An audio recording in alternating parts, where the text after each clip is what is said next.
Hey everybody, it's Free-to-Play Buster kicking off expedition number 183. This is our first one of the patch 113 patch. This KDA stuff's out. We'll have to see if these new spells actually make an appearance in expedition. I don't know if they will or not.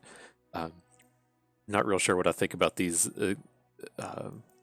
right now. Anyways, I guess these aren't behind a paywall, which is what's fine. They're in the free section of the event pass, and then the thing after the event says that they will be purchasable with wildcards, which is fine with me. If you're not familiar with some of the drama in the world of Magic, one of the big issues with the release of they just released a Walking Dead themed set, um, which isn't intended to be reprinted, and then so it kind of puts a lot of cards behind a paywall to where you may not have access to them, and so a lot of people are kind of upset that they brought non how would you say it? It's not Magic the Gathering lore pushed into the game, so it's like adding a different world of lore into the world of Magic. But then there's also the degree of it's not right to say that something's behind a paywall in Magic because typically everything is, but it's just a limited. I should say it's a limited edition release, and so there's a chance that, say, even if you have the money to purchase the cards, you may not have access to them, which can be a bit of an issue in a competitive environment. But nonetheless, the KDA event is going.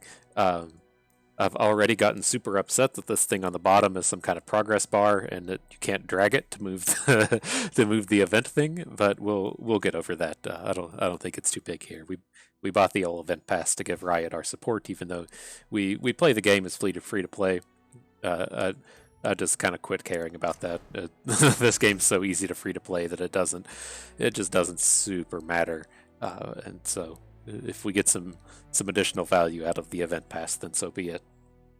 But nonetheless, into the second trial of this run, it's a pretty weak set of cards. I'm not like huge on trying to play the accelerated pursuit version of Heimerdinger anymore. I guess it's not really like a huge investment, but in the past the only real ways to deal with the 30/30 cat were vengeance, and then to a degree you could Will of Ionia this thing back. There were some marginal ways to interact with it, but now they've added sunk cost, which shuffles a unit into your opponent's deck. They added in crumble, which where you kill a unit to kill an opponent's unit, and so there's additional ways that are particularly good in Expedition to just deal with this 30/30. And so he's a bit weaker than he was in sets past. And then with these other ones, the problem that we have with Katarina and Shen is you can't build around either of these. With Heimerdinger, as far as this goes, you can very clearly just build around Heimerdinger. You can get the spells deck together. He's a champion that we're happy to have 3 copies of in our deck. And then if that doesn't come together, then okay, he's not like the best support champion, but he's kind of just a value generator in any deck. You can add him to anything. The thing with Katarina and Shen is you can't just build around either of these. Katarina's just too expensive. She says she costs 3 and then 4 on her flip, but she's realistically like an 8 drop.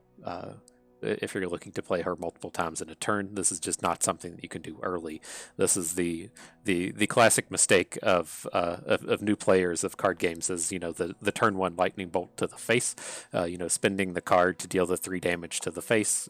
Just ultimately one of the beginner mistakes that you'll run into, and that feels exactly like what Katarina does. You never want to be playing her on turn 3. Playing her on turn 3 to just attack and deal 3 damage just isn't enough.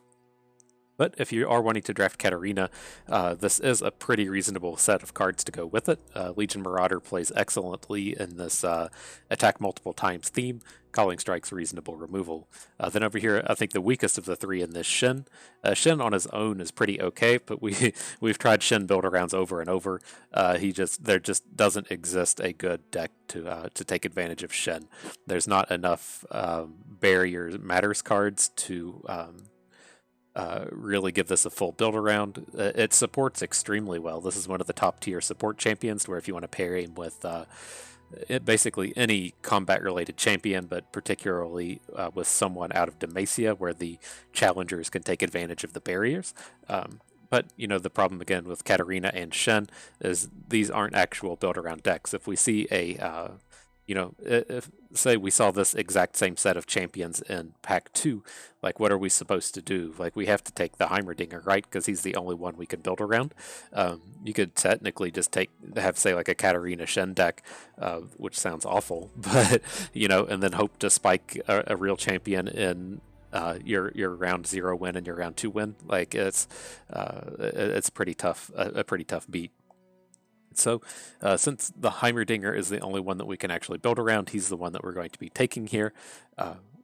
We want this to get paired up with something spell-centric, but we'll see what actually comes out of these. Let me take a moment. We'll get this pulled up on the site.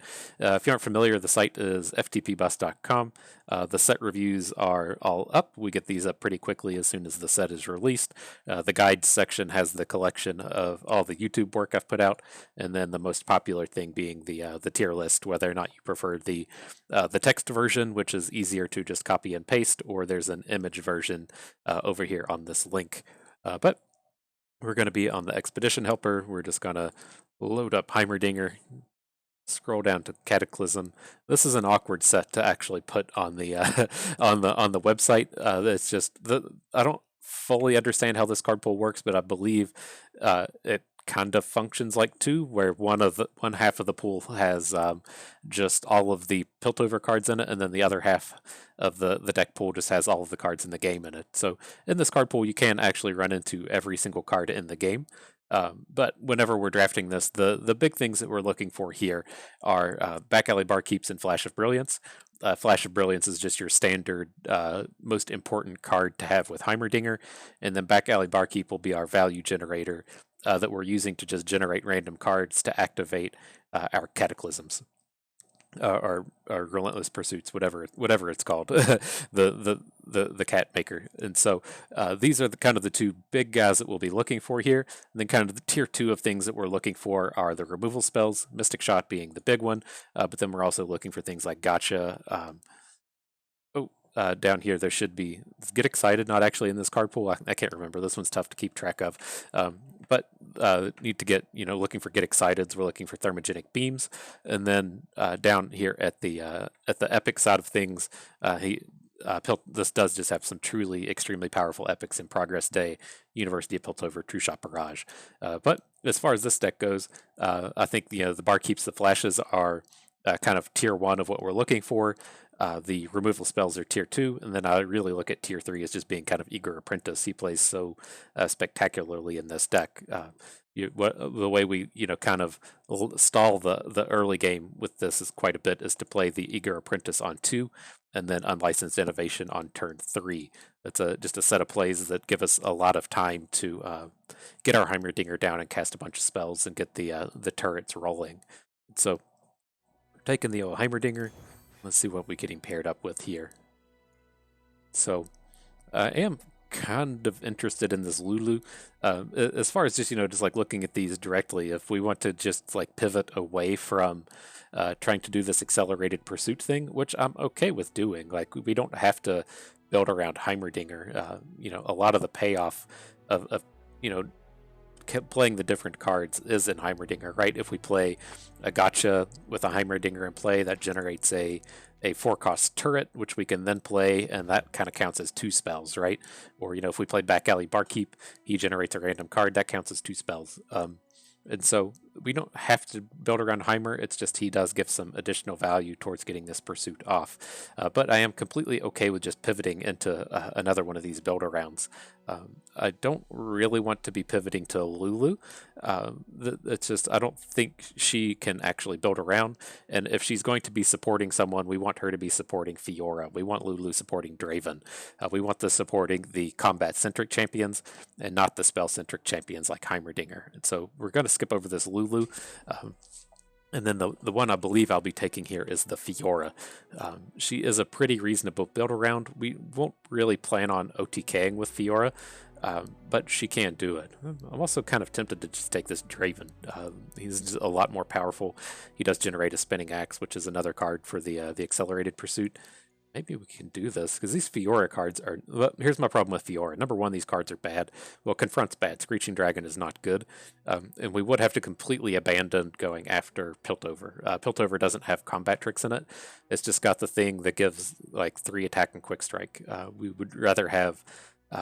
if we're going to build around Fiora, we want to be doing it with Ionia or with Targon, just not with the spell-centric nature of Piltover. So I think I am actually just going to take this Draven. This does have some good like stall in it as well, with this Arachnoid Sentry hanging out. Brothers Bond isn't like super exciting, but I think we can get something going with that. So I think, you know, we'll have to see how this pans out in the first couple of picks. We can build around Heimer, or we could also just build around Draven. Let me see. Let me get him pulled up here real quick. This Arachnophilia Draven is one of the better card pools. It has just a big go wide theme to it, which we can typically take advantage of with our Heimerdinger, right? If we're using things like Arena Battlecaster or Decisive Maneuvers, these things that just give abilities to all of our units, those play out pretty reasonably with Heimer, since he's so good at flooding the board. And so there are some kind of backdoor synergies that just may not be super apparent here. And then kind of looking at this from the other direction is if we get into some kind of aggro Draven deck, it's super happy to just be picking up damage-based removal. And so that's what we can get out of Piltover if we're able to find Mystic Shots and get excited. They play extremely well with Draven in the sense that if your Vile Feast really falls off hard towards the late game, but something like Mystic Shot being able to go face in an aggressive deck still has a lot of value. And so we'll see how these pan out. I don't know why I have Blade's Edge marked here. I need to get that cleaned up. Blade's Edge should be marked unplayable. But I think we can get something going together here. Another option would be is if we see a Shadow Isles pick early on, we could look to just pivot into spiders. But I think there's a good amount of just like aggressive cards in here that we can take advantage of with this Draven. So let's go ahead and jump in here. Okay. The Cataclysm set actually pretty interesting. It doesn't quite pigeonhole us into either going towards Draven or towards this Cataclysm theme, since like Chump Lump is good in both decks. This is one of the better 4-drops, just comes down as a pretty beefy unit and then has ways to just get additional damage on our opponents. Here, the Scorched Earth, it's okay. Like, I don't really like this in Expedition. Maybe in the future when there are there's supposed to be landmarks that aren't epic. If that becomes a thing, if landmarks become more common, then Scorched Earth will be good. I still think this is probably extremely good in Constructed. It's just in Expedition, you run into landmarks so rarely that this card is just not that great. And down here, these are okay in the grand moments. I'm not quite ready to just dive into being a Puffcat Peddler deck. The Chump Lump play does kind of give us that option, but we don't have to make that decision right now. And so I think we're good to just take this Cataclysm set. Okay, interesting. This is kind of the decision maker here.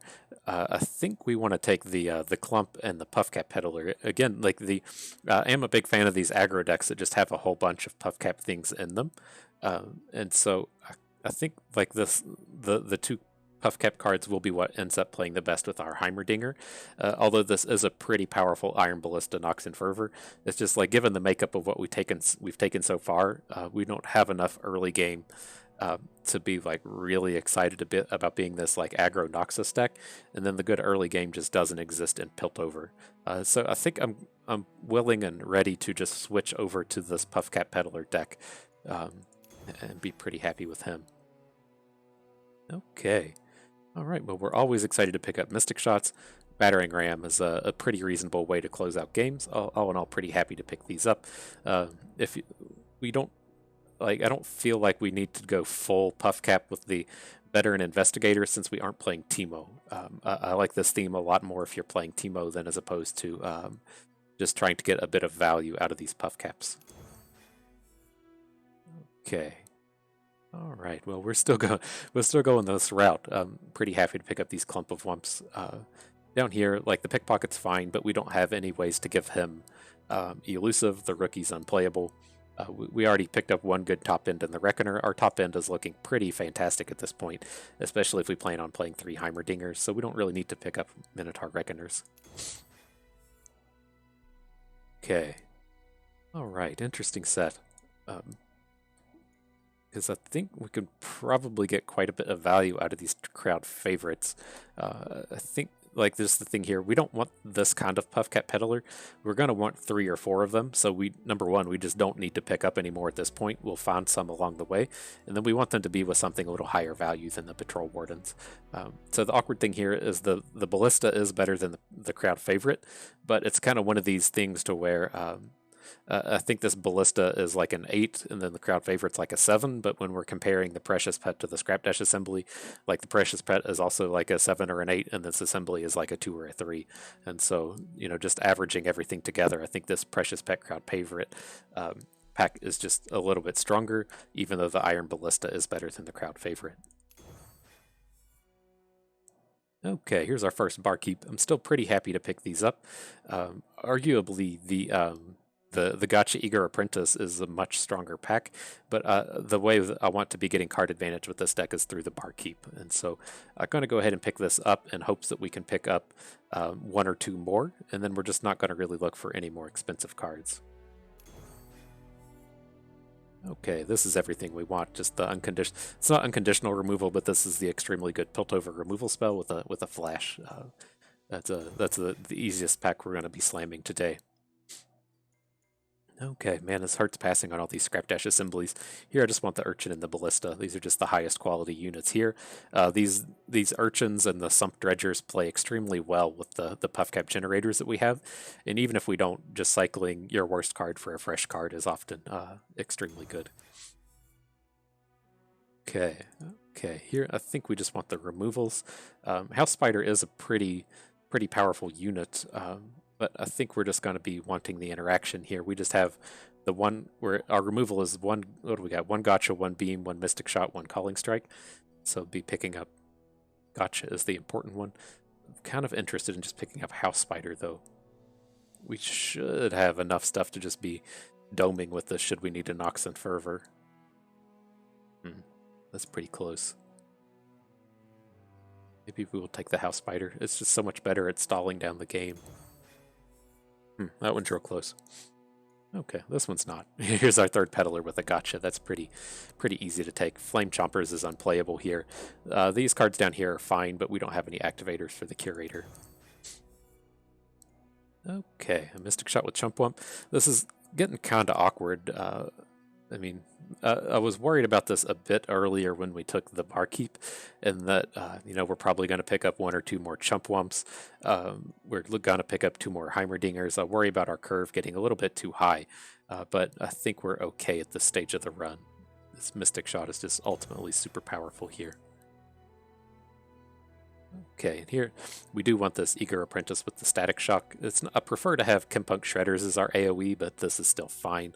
I don't think we're going to be aggressive enough to want this Reckless Trifarian, and these cards down here, the Suit Up Scrap Dash Assembly, are pretty weak. Okay. This is interesting. I don't want Trail of Evidence. The Precious Pet is just always better. We could swap out the Back Alley Barkeep, but I don't like not having any card advantage with this style of deck. Our only card advantage right now is Heimerdinger. I would really love that to just be additional Back Alley Barkeeps. So I think I want to hang on to it. And I do always recommend, like, in more aggressive decks, trying to pick up a Decisive Maneuvers or a Shunpo or a Intimidating Roar, but I don't think we're aggressive enough for that to really matter. We do have like a bit of Overwhelm, which makes this a little bit better, right? If we're attacking with Iron Ballista and a bunch of units, they block our Ballista, we can stun their unit to get him in for full damage. It's a big chunk of damage that we can get in. I just don't think this is ultra important with what we have. So I'm just going to go ahead and skip over this trade.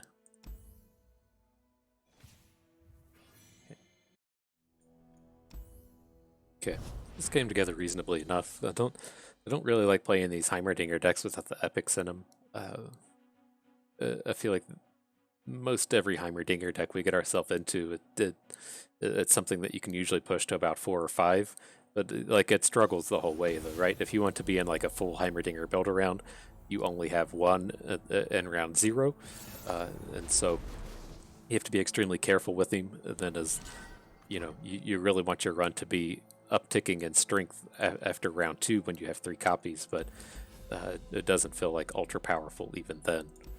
But here, I want to, you know, mulligan aggressively to look for our Heimerdinger, but not to a dangerous degree. We have a pretty powerful curve here. We'll trade if he offers it. In this these Gangplank decks, I don't want him just having these units sitting around leveling up his Gangplank, and then we're not going to be some kind of aggressive deck here. We're going to be the control in just about every single matchup.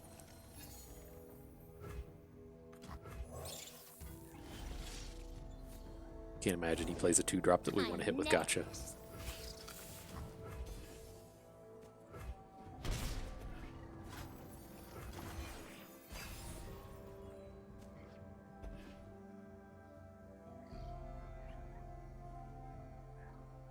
I mean, it's not a horrible start if we can pick up a Heimerdinger somewhere along the way. This is kind of one of these things where it's like, you know, we do have this aggressive kind of draw here where these units look like they should be playing out pretty well here, but this has been slightly awkward. Here, I'll just take a trade. This is highly suspect, him running this into a Puffcat Peddler. I have to imagine he just wants to plunder here, but can't actually plunder any cards with this.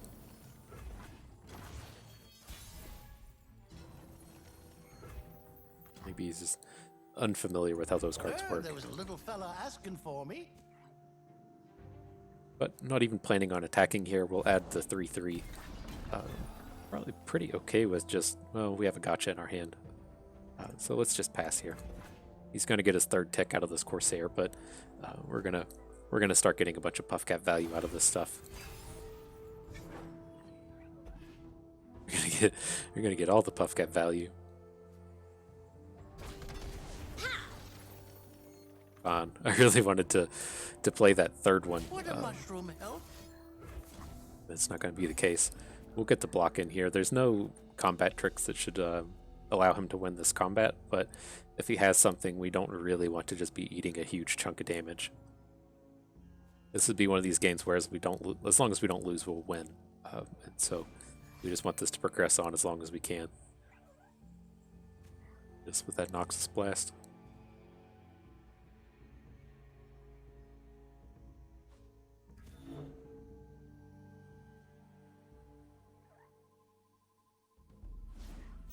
Oh man, he's got all the cards. Calling Strike, sure. Blood for Blood. On the... Why did we do it on the Corsair? I've always been a fun guy. Okay. Let's get him, crew. Probably just want to open on this board, right? I think we probably should have just opened on our last token, but... didn't like really want to get these in combat. Master your demons. Have a mushroom. Have 3.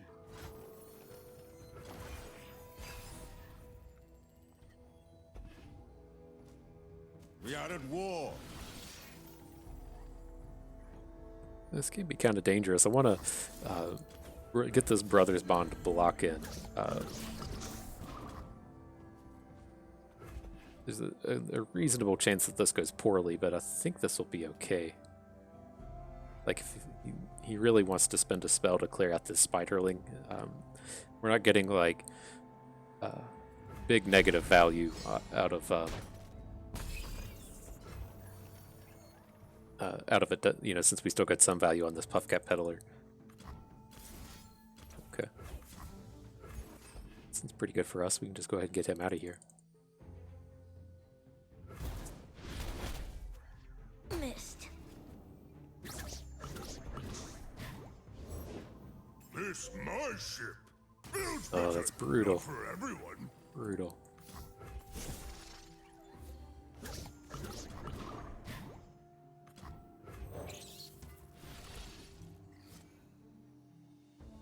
Witness strength.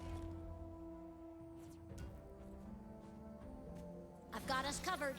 How savaged will we get by my tier? That doesn't seem like the end of the world. We'll just go ahead and drop this in.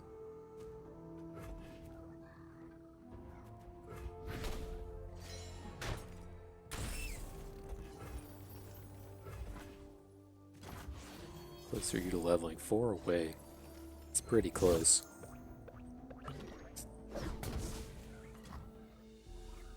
What seems to be the problem?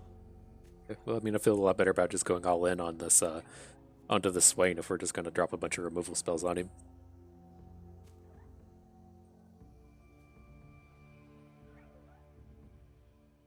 I don't think we're pretty far away from just sending this stuff face, so might as well take care of this while we can. You could, I mean, this isn't constructed. There's a good chance he doesn't have like a whole bunch of ways to get a lot of value out of this Swain. Go ahead and pick up our spells. This is kind of one of the big things with Heimerdinger is you really need to be able to get some value out of him right when you play because of things like this.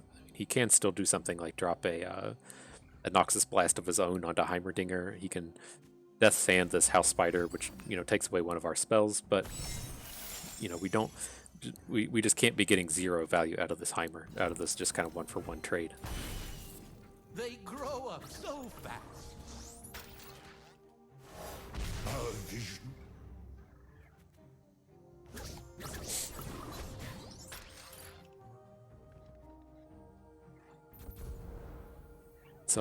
Saw that make it rain there. It costs 3 mana now if you aren't current on your patch notes.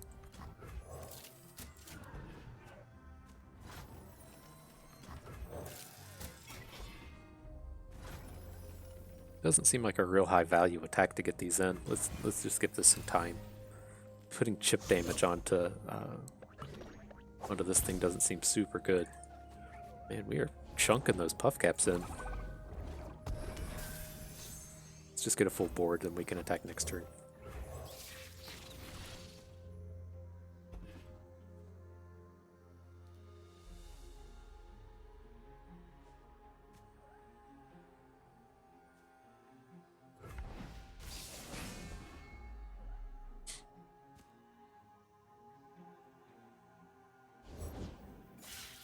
Sure. Okay, seems reasonable.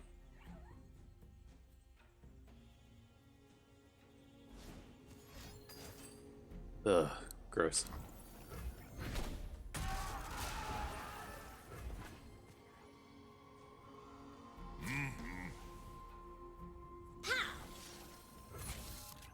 Do want to go ahead and just put some damage in front of this thing. We're not really in a spot to just be eating this damage. And that was our calling strike that he just played, wasn't it? Bet it was. Are we there yet? 1 away. Damn. Alright. Maybe next turn.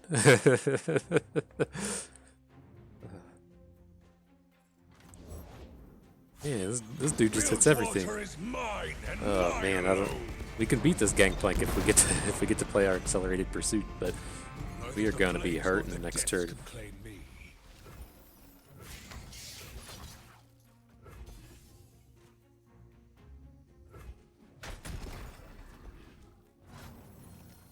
Okay.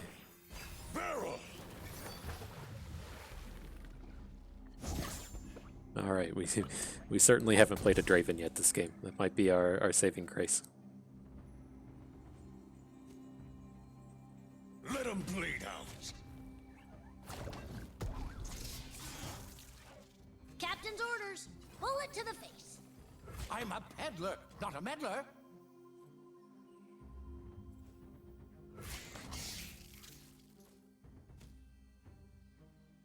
Is this it? Just like actual everything? Yeah. So we want to do this, then probably doesn't. If we're gonna prevent the 1 damage, we might as well do it with this one, right? Oh, are we just lethaled here? Oh, come on. I'm a peddler, not a meddler. Okay. We aren't missing something, are we?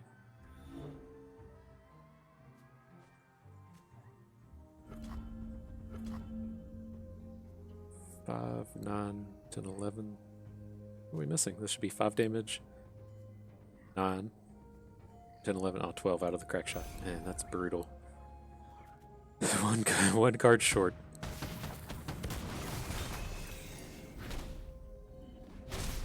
My pretty. Ugh. Brutal. Alright, well. Let's see if we can't improve a little bit here. It's just like, after seeing games like that, it's like I don't really want to get rid of these barkeeps, but we were getting down to just like no cards there at the end. I think we need to keep these just for like the card advantage aspect of it. I don't think we want to make any of these trades again. I want to hang on to just kind of our early game. These Nox and Fervors aren't like fantastic in our deck. The House Spider should clog up the board a little better than the Sentry. I think we can just skip all these. Ugh.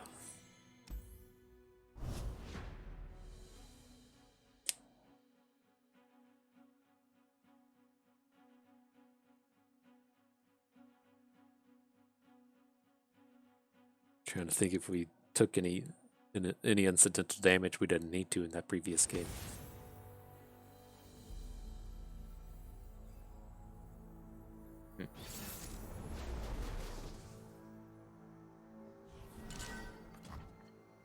Alright, well, let's keep the beam and the urchin. We can't improve. Reasonable start, I guess.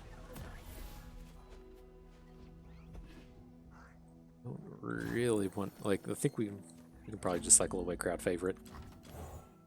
The sun rock got me good.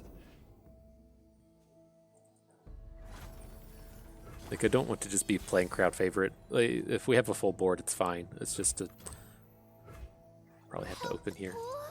But there's just like, if our opponent kills one of our units, then he's just pretty dead for a large portion of the game.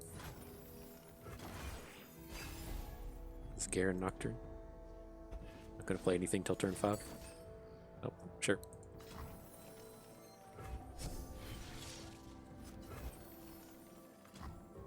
Heard there was a little fella asking for me. Banish the unworthy! Seems awful early in the game to just be making these blocks, but I think we just have to just not take damage when we have a catastrophe in our hand, or accelerated pursuit, whatever the spell version is. Catastrophe is the unit. There's nothing to do. That's kind of suck.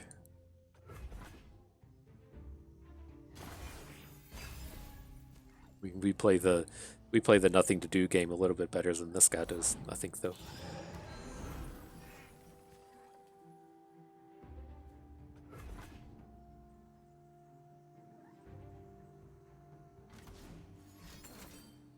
Sure.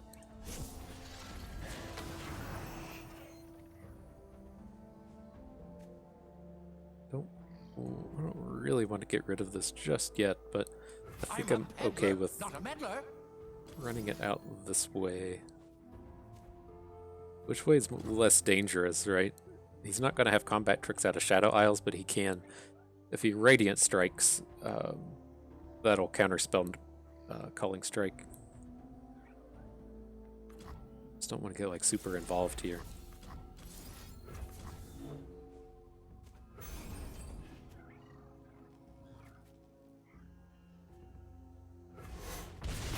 They grow up so fast. Okay. I'm still not sure the proper way to sequence those spells was, but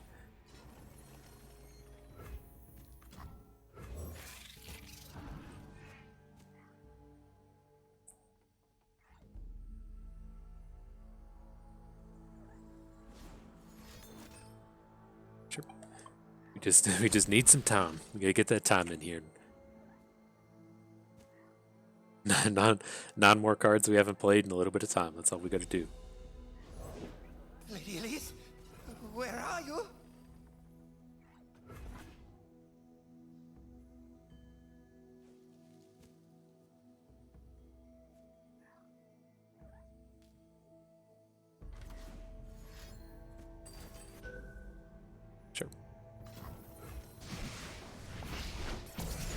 People are just playing the card advantage game a lot better than we are, that's for certain. But I mean, like, we didn't see any ways to pick up card advantage throughout the run. We picked up one back alley barkeep. It was the only thing we saw. We need to go ahead. We need to go ahead and nuke this thing down. It's not that scary at this point.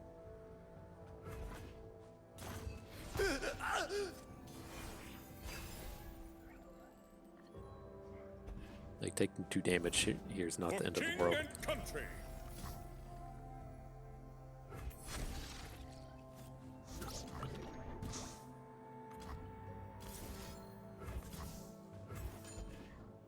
Okay, you don't have a good answer to him. We can't have Garen be given rallies. We certainly can't win through that. This call, really? Oh, God. Okay. I stand for Noxus! The wicked must fall! Sure. This is gonna be a tough one to dig ourselves out of. We're just gonna have to pull off a pursuit. This is closer. That's 2 spells for us. 1, 2, 3. We just need 2 more spells. We'll get to draw a card off the Static Shock. We're never attacking here anyways. Let's go ahead and Mushroom Cloud.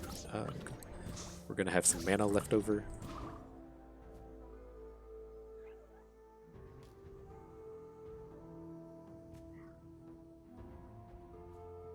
Should we go ahead and Static Shock? So if we get another spell, another card that we can play next turn, then we can Pursuit on our follow-up turn. I think we should probably just go ahead and go for this. Let's put a damage on his Radiant. So we can threaten lethals with our 2 attack units.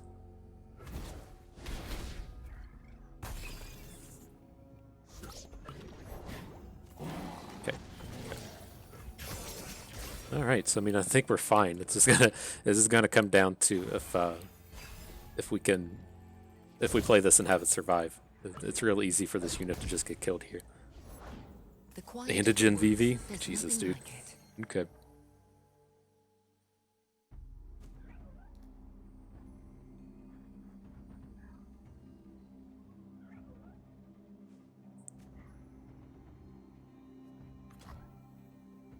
We can still do all this, right? Yeah, we can play Draven and do these other things.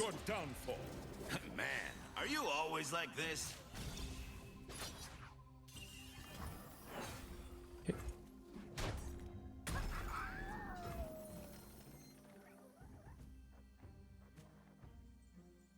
Do we have enough mana? He's never just passing here, right? But I think I needed to see if we still have enough mana to play all of our cards and be able to pursue next turn if things go wrong here. Strike for justice!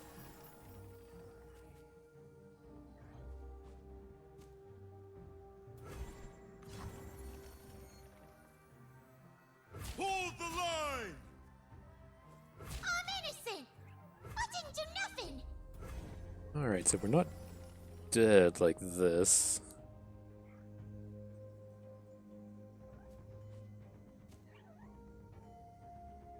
Kinda want to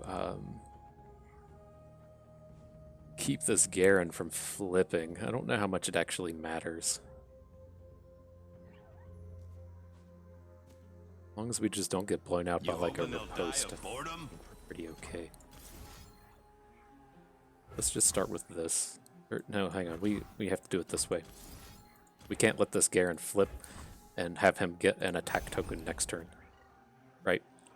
If he gets to I've always been a fun guy. like strike, because like next turn if we play Accelerated Pursuit and then he gets to attack, there's a chance that we lose. No cheers. You fall alone. But we can still win this way. My pretty. Gotcha something. We can't actually play a Spinning Axe here. Awkward.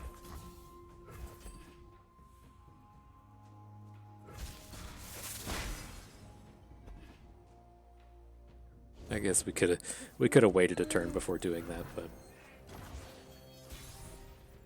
and how savage is this gonna be? We got it all lined up, but we're gonna play Accelerated Pursuit and just have it get crumbled.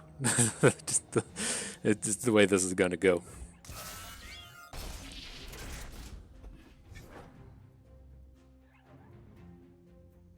Hey, we did it!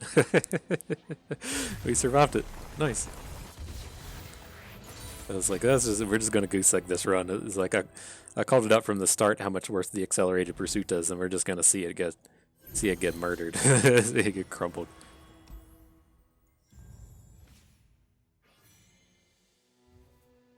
So, okay, I mean we gotta take the Heimers here. Technically we could view ourselves as being a Teemo build around. What do we think of this? Taking this Teemo?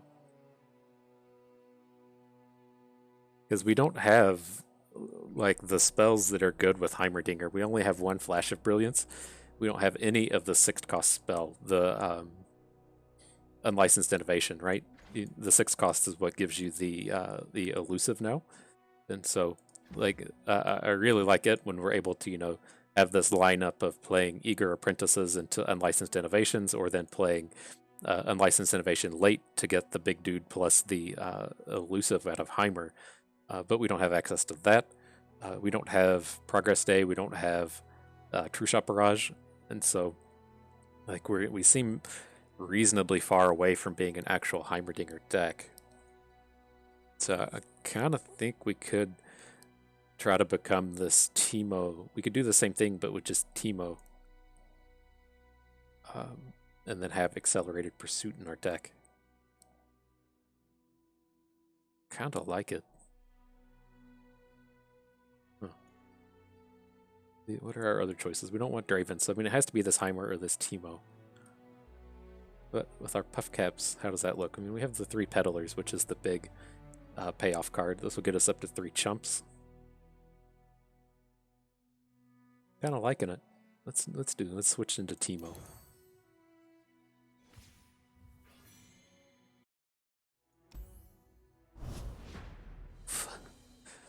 All right. I mean, it's rough with these Heimer decks, right? I mean, we didn't even draw him in that last game, but in that first one, you could see it's like, well, we got this one shot with him, and the payoff wasn't even that big. I think I don't know. The more I think of switching over to Teemo, the more I kind of like it. I'd much prefer to just be like a really aggressive Draven Teemo deck as opposed to this kind of mishmash of themes that we have here. But I think we're okay. Like we have the core of a good Puff Caps deck, which I think is going to help carry us. Seems like a reasonable start. He's on the odds, so hopefully the Sentry will be good on 3. Yeah, this seems fine.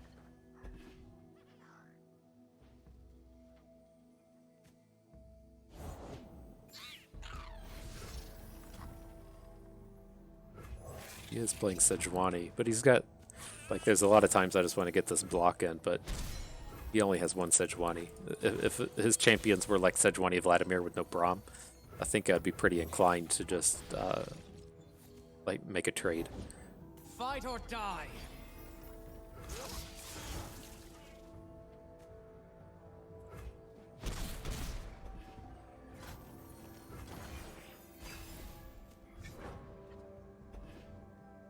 See, we look like an aggro deck today, that's for sure.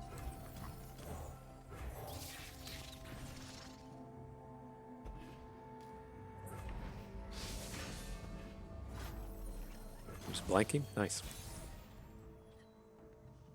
Oh, a crowd favorite. He'll have to come down next turn. We just don't have the mana for it now.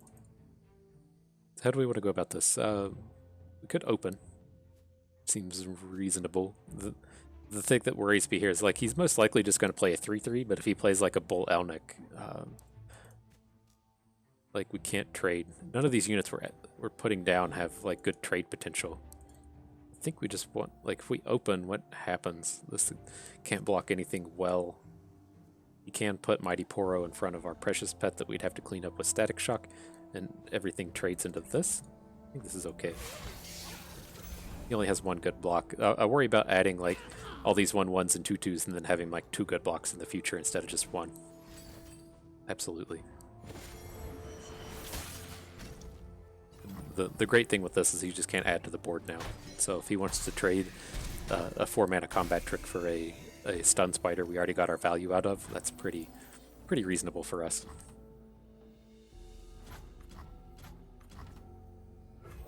do this. We'll add the house spider. We'll add the clump. I don't think we're gonna have a full board for our crowd favorite, but we can try. You can always just play him next turn.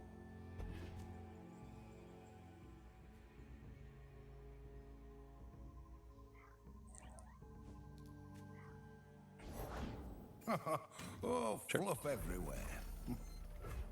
Let's just play. I don't think the additional +1/+1 makes a huge difference here. Let's just go ahead and run him out so he can just shut down our opponent's board again. Oh, I missed you too. Anything helps. I have my Okay. orders. We can handle this board just fine. Love seeing him just not have combat tricks anymore. Well, I mean, he can like Brittle Steel here, Elixir of Iron, but this feels like a pretty favorable combat for us.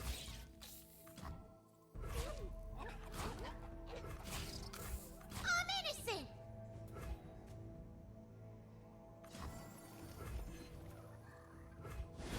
Okay, cool.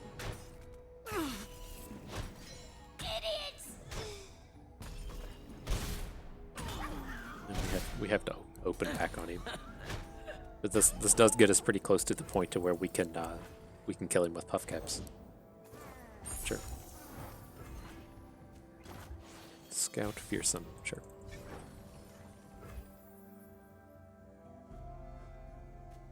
I think we need to do this. I'm gonna hit both of his units with the static shock, but wait until combat.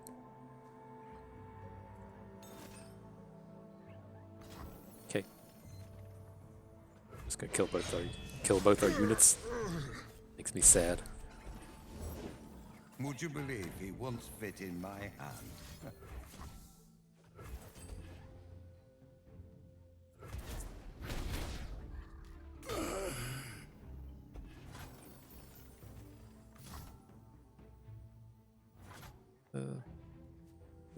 There is. I don't think we want to trail. Like if we get if we hit a 2-cost unit, I don't think we're even like.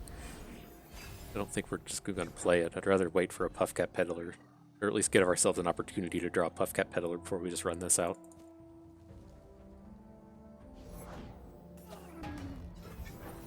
Okay.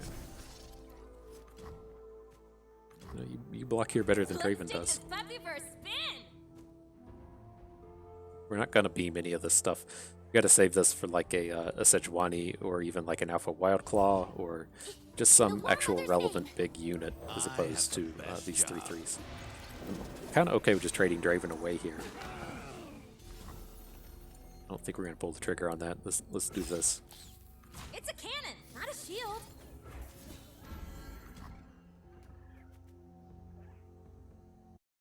Okay, sorry about the end of the game there. I had to take a phone call and cut that one off. We won. I managed to not lose on the phone, but yeah, sorry about that. So an interesting little set here. I would probably be happy to make all of these, maybe not all of them, but the Sentry for the upgrade. Like we do plan on switching into this Teemo deck. But as our deck kind of stands now, I do like having the utility of the Sentry, but given the the amount of removal that we have, the importance of the Sentry really kind of plummets. But this would feel like an upgrade to me. Here, kind of in the same boat, right? We've been bitching about not having ways to get card advantage. Here's a way to get card advantage in Nox and Guillotine, but I don't really want to trade out these 1-drops, right?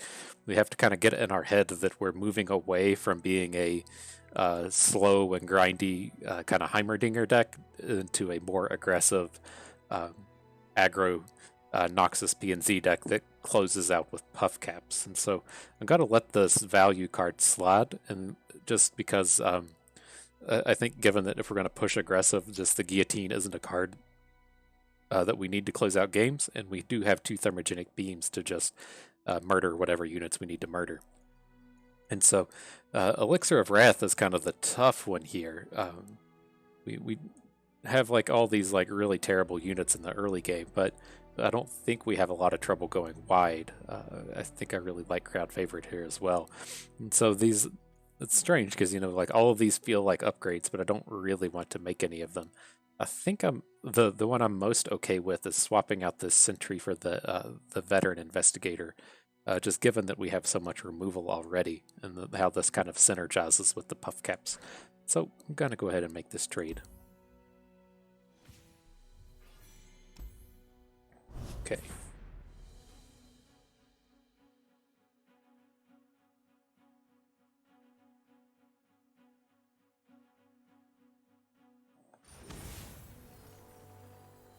Interesting. Aggro on one side, control on the other. Average out to somewhere in the middle. Let's see. Against a, like, I'm weirded out. Like, I assume that he has 2 Teemos in his deck and 1 Aurelion Soul. So I think I do want to hang on to the beam, just so we have a way to interact with this Teemo, if that's what he's bringing to the party. And otherwise, I think the House Spiders are a pretty reasonable early game unit. And so, like, with this open, we do risk him playing Teemo and getting an open attack in with it, and that's fine. It's not a huge deal to take that first puff cap hit. I really don't feel like Teemo matters until he gets his second flipped hit in. Right, well, if we're gonna aggro, we're gonna aggro. Just keep this curve rolling. We have to be good to add Iron Ballista here. If he adds like a 3/3, he can get a value block, but we're pretty okay with that. Heard there was a little fella asking for me. So he can just take like an absolute like chunk of damage and get a value block on one of our little spiders, or you can get the trade and still lose some value down here with the big guy. This is fine. I've always been a fun guy.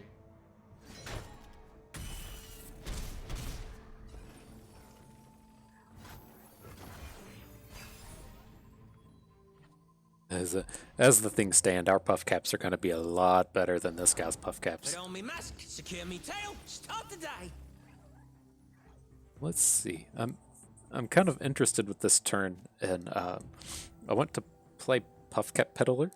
I'm planning on blocking Chump Wump with this Iron Ballista, and then thermogenic beaming his remaining unit, and then we're going to just open attack for 4 damage.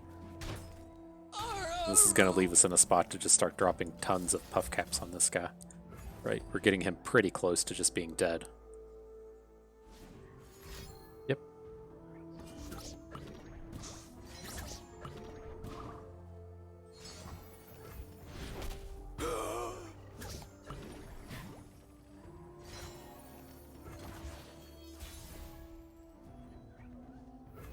Look out! Okay, cool. Second peddler. He'll help get the job done here. We're still just going to play Chump Wump, because we're not going to get any actual value out of this thing just yet. We're going to want to drop this and then just drop all of our spells at once, and so there's no reason to just add him to the board now.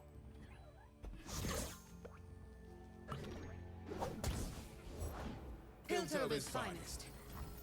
Okay, great blockers for what he's got going on here.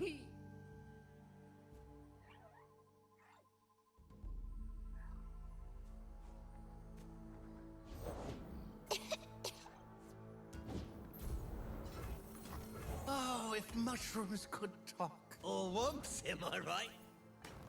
Okay. So we'll block as much as we can and still keep our 2 peddlers on the board.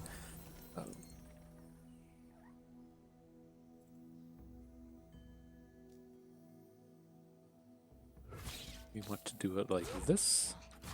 Excuse you. This at 4 health. Yeah.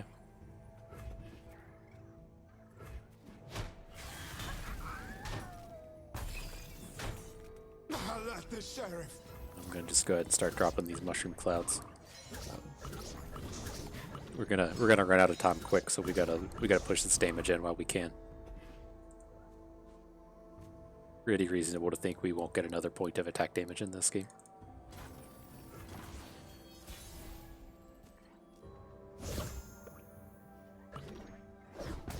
Put on me mask, secure me tail, start the day.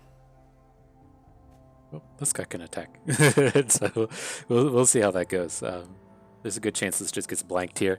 Arguably, we shouldn't even just be making this attack since we're in such a just like block mode. Think I'm still like a yodel in uniform. That's how we want to approach this. There they go. Shot barrage is nice. Ooh, Oh, that's a harvest right there.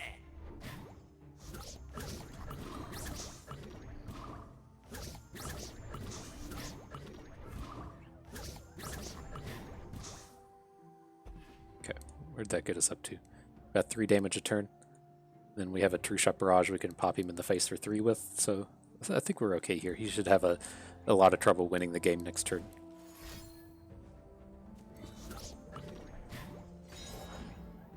Success is planting your mushrooms right. Reporting in.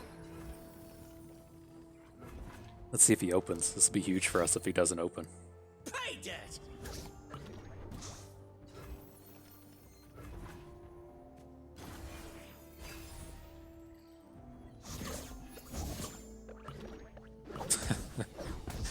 That was easy to see what happened. Put on me Nice. mask, secure me tail, start the day. So we unfortunately can't lethal him. I think we just have to be shooting as units. I think we have enough time to try to win with our puff caps. So let's do a 3, a 2, a 1. Right, we're going to force 2 draws on him. We're going to be adding 6 more puff caps in. He's like at the 3 damage a draw stage of puff capping now, so I think I don't really... I think it's just safer to go face, or not go face.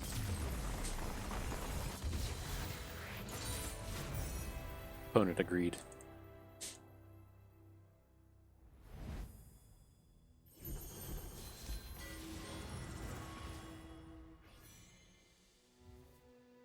Okay. Yeah, I've been wanting to try out the University of Piltover. This has to just be fantastic in Expedition. But we're going to take the Teemo. We're all in on the puff cap plan here, and so kind of the same deal we were talking about in those trades. We don't really want Nox and Guillotine here. Get excited. We do want. This is a few too many chump wumps. We're up to 3 or 4 now, but we don't have a choice when we're just taking the Teemo. And these Draven cards aren't worth it.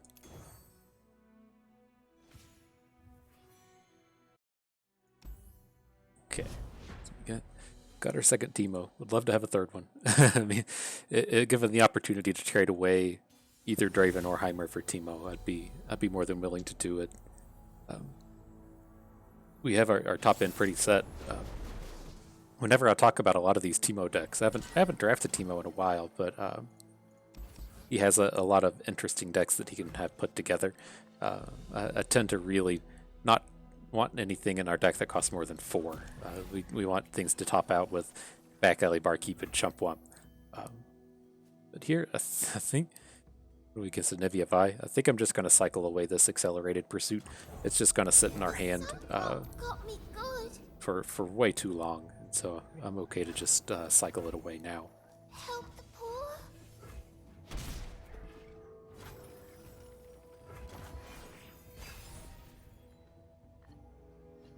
One of the real perks was on Night Urchin. From here. It's easy to get in like the mindset with this, like with a real feels bad moment to where, you know, we cycle away something and just pick up something worse. And you gotta just kind of get that out of your head. It's not. That was always going to be a good trade there, getting rid of Catastrophe for any random card in our deck. We would be preferred to be getting rid of,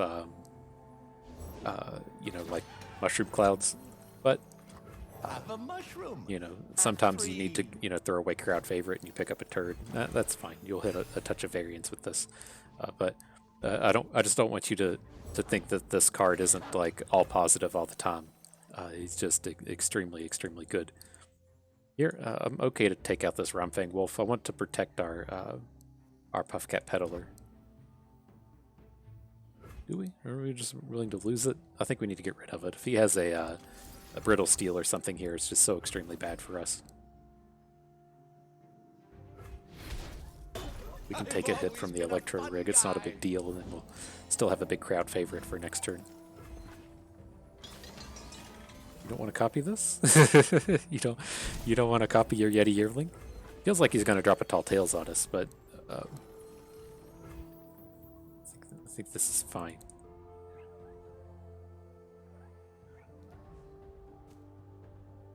Trying to decide. I think we just want to put down Chump Wump. I got ways to find me mushrooms.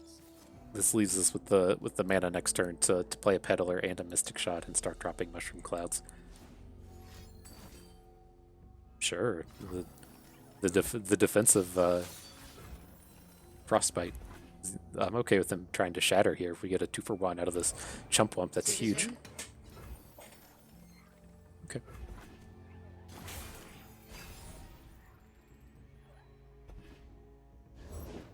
Just keeping the peace.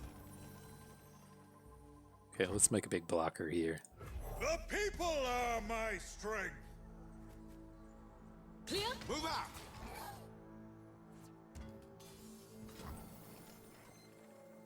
One of us dies. Excuse you.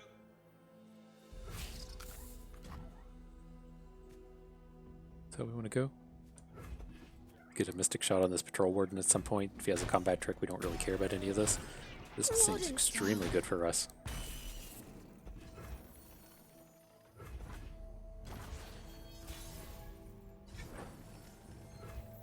Help the poor.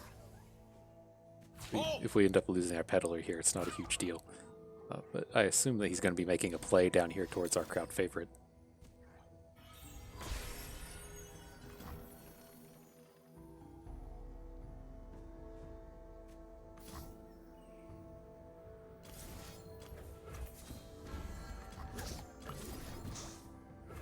See if we can't just get this monster chunk in. There's a good chance this Mystic Shot fails here, but given the spot, it's pretty similar to just sending it face. I guess not when they just directly counterspell it, but you know, if we get this 2 damage in and he plays a combat trick, then we're still, you know, we'd still be getting that additional overwhelm damage here. This seems great for us. We're going to deploy 2 peddlers. He doesn't have a huge puff cap count, but we've got him at like the good health total to close it out without attacking ever again.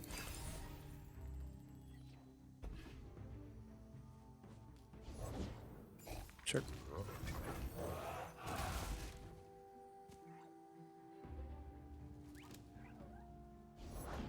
The spirit of winter awakens. Okay. Snow, wind, and ice. I didn't do nothing.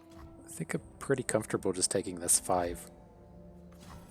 We aren't quite to the spot to where if he's dropping like Alpha Wild Claws on us that that we just die to his combat. Endless cold, endless peace. Ow! But we're going to have to do some work here quick. I want to go ahead and Mushroom Cloud. It would be nice to sit around and get the additional mana value here, but we have to start getting some chunk damage in. It's only up to a damage a turn.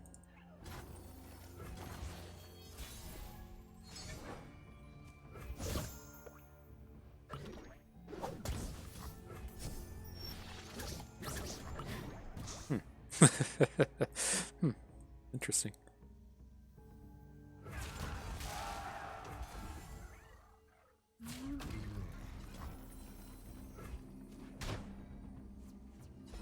All right. We don't have to Mystic Shot right now. We can do it next turn.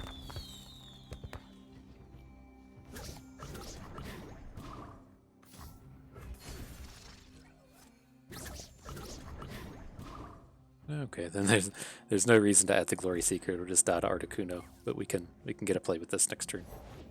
Piltover's finest. Let's see how close he comes to dying here. Eternal winter.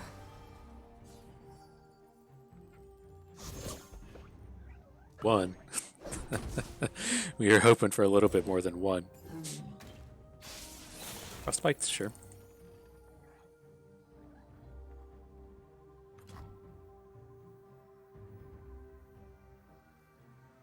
Let's go ahead and play this. I don't think we're going to have to block here, but if we do have to block, I want to at least get a little bit more puff cap value out of what we're doing. Here, I just want to kind of see this stuff die.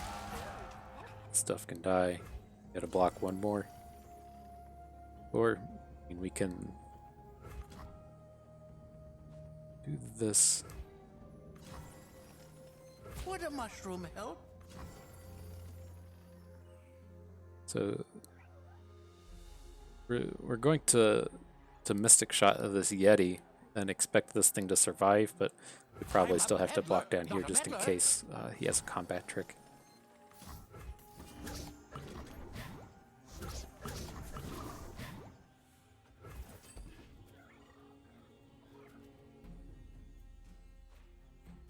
So we lose to like Fury of the North, but okay, cool. We should be pretty good. Pretty good to win here.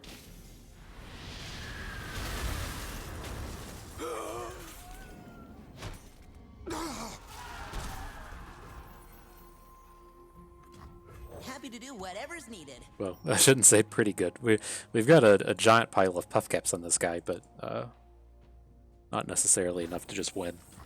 Victory requires a sharp blade. The party has arrived.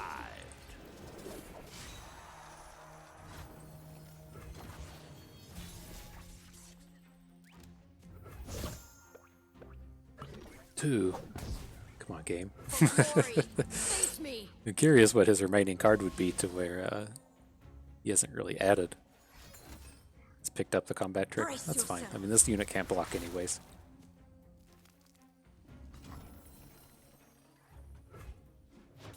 Remember me.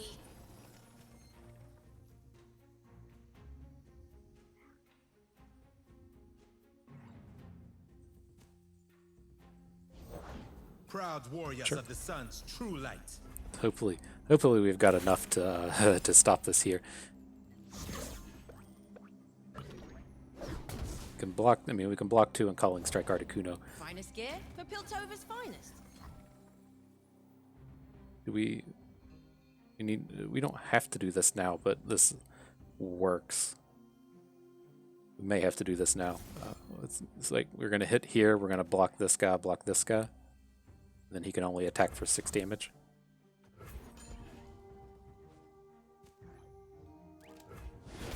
But hey, when you're playing the puff caps, nothing's guaranteed. Safety Sure. first.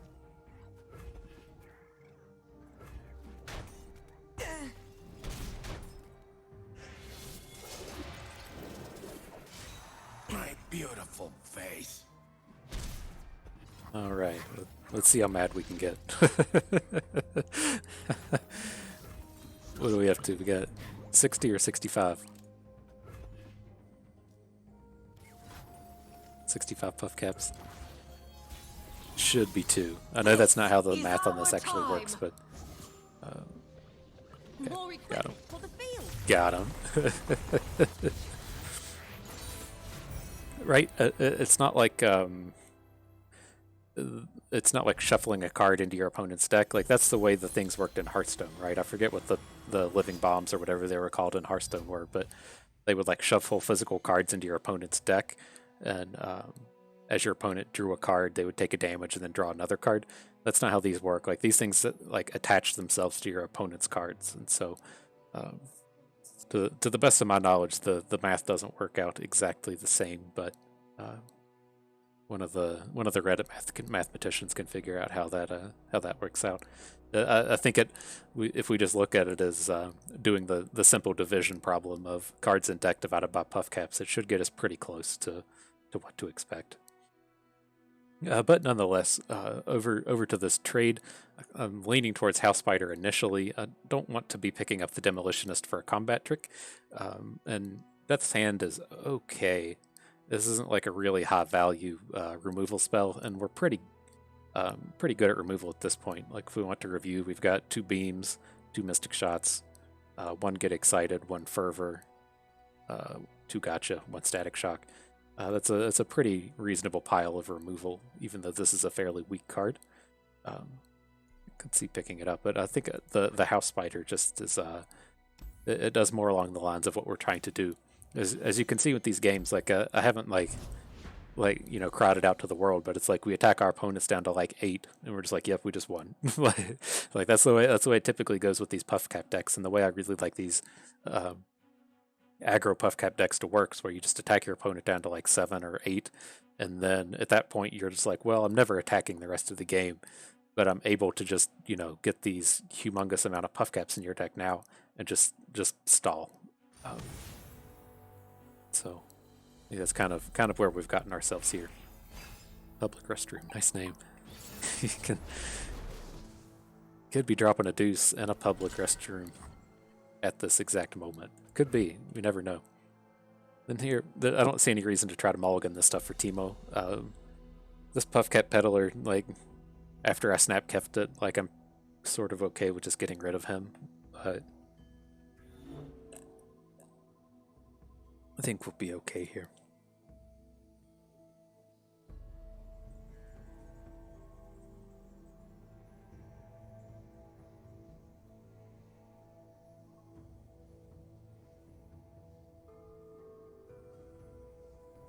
You could have dropped his phone in the toilet. That's what I'm worried about now. The results of the game are not important. He's dropped his iPhone 12 in the public restroom toilet. Right, I mean, that's reasonable little aggro draw here.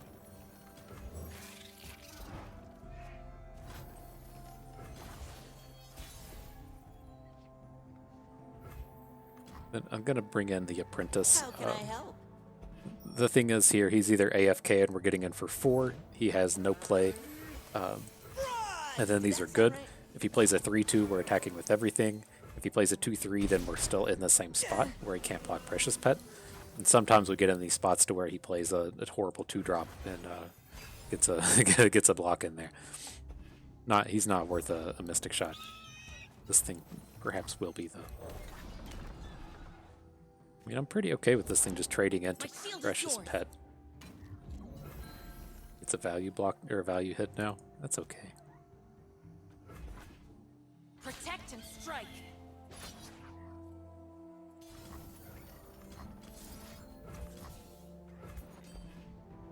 He's got a 1-cost card to make this go wrong. That's pretty good for him. Glad to see that didn't happen.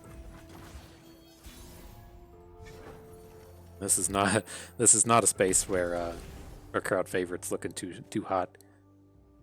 He doesn't look that great when you aren't getting House Spider draws. Uh-oh, what's this? You gonna repost?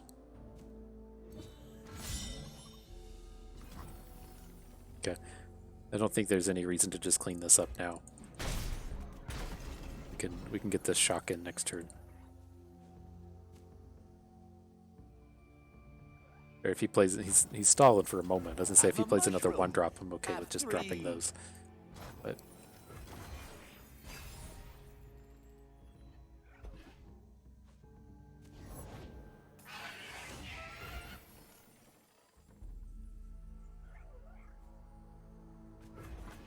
okay.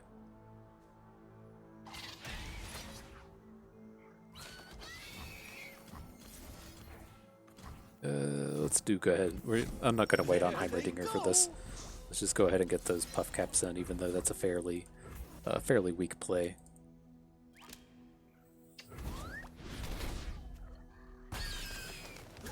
Now I'm good to get this Investigator in and get this 3 damage open attack. We certainly don't have enough puff caps to try to force the draws in there. That changes everything, Teemo. Okay. 2, 3, 4. I'm what nightmares fear. Approaching suspects. Okay. We found a trade Senna for this if that's what he's offering out. That's gotta sting. Making the dead deader. All the Sennas. Right. There's no real reason to add crowd favorite here. No, Lucian.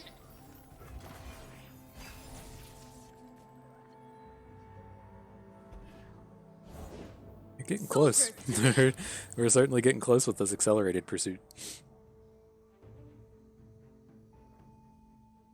But I mean, I'm pretty okay with just adding this, putting it in front, put something in front of Cythria here.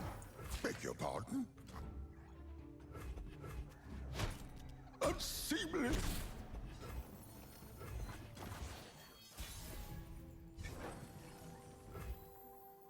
Armed and ready. Not so fast. Okay. More mushrooms. It's like we're getting to the real question as far as the as far as this accelerated pursuit goes, I think we're just going to be playing Progress Day here, but you know, this is a pretty reasonable discard for Get Excited.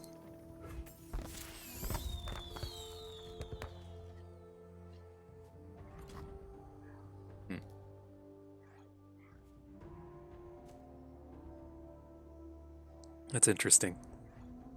'Cause we got him to that 8 point, but we don't have any board.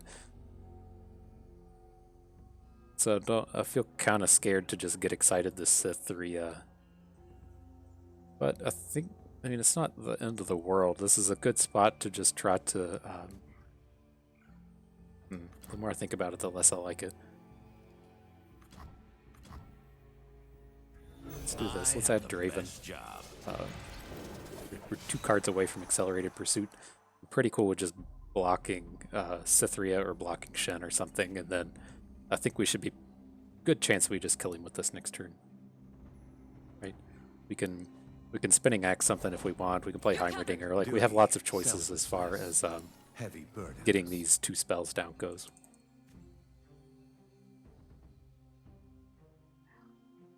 I mean, given his board here, he's just going to open with Cytherea. We're going to take 8 damage. Honor dictates both our actions. I might have to Spinning Axe block with Teemo, but I think this is okay.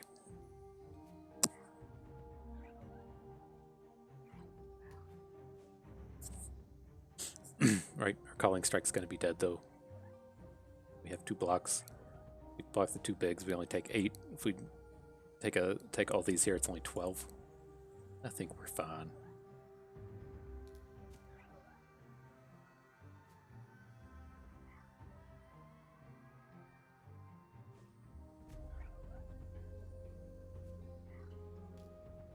Just the Detain's the only. I guess he could have Will of Ionia. But everything's okay, guys.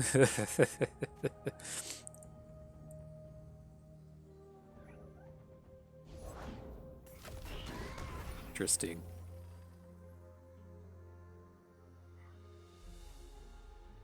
We unfortunately we just can't thermogenic beam him here. Don't care if this hooks anything. I wish this is like Magic where we could put a Get Excited, or put a unit on the stack and then Get Excited on top of it. Maybe we do Get Excited here because that also lets us Calling Strike. And if he has back-to-back, we're just kind of hosed anyways. The downside to this 6-mana play is we can't Accelerated Pursuit. What are you mana waiting short. for? Have to do it next turn, which is okay, I guess. I want to hang on to Spinning Axe. Let's actually just discard Heimerdinger. We're never winning the game as a result of Heimerdinger.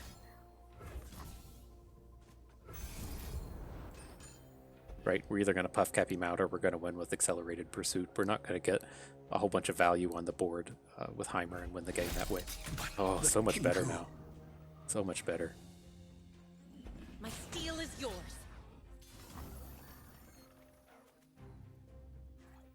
This is gonna Let's hurt. just prevent the for damage. you. In the event our Accelerated Pursuit fails, we just need to preserve our health total and hopefully get our puff caps up high enough. Oh, if mushrooms could talk. Okay. All right. Let's see if he's got that Detain.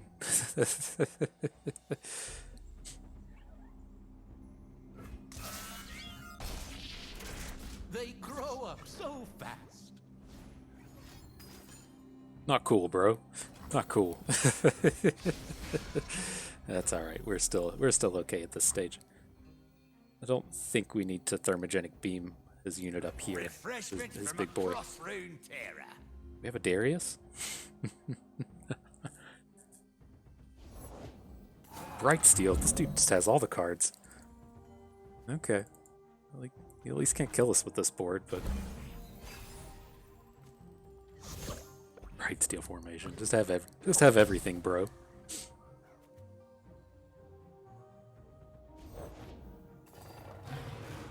Nice. Get a bunch of blockers.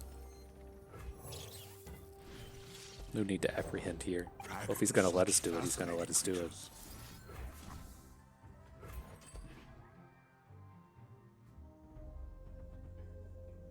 You can Bright Steel after the fact, or Thermogenic Beam after the fact. I want to just keep this thing shut down before he gets to move all his stuff out here.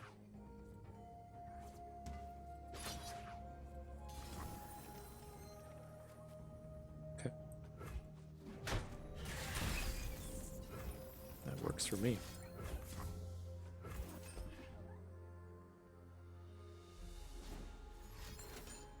Sure. All right, boys, he's down to one card. This is one card going to be enough to stop our cat.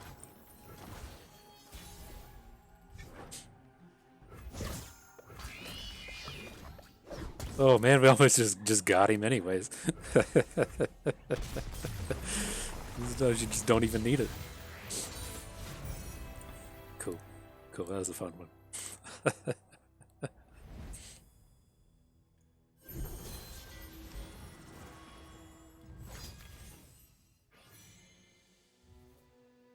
So let's see. I don't want to trade out our Iron Ballista.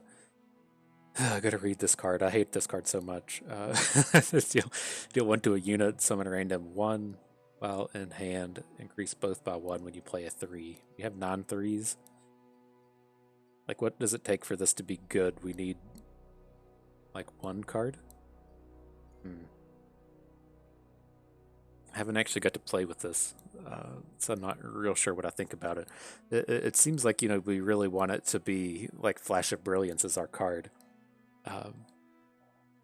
Like, how many of these cards can we realistically have?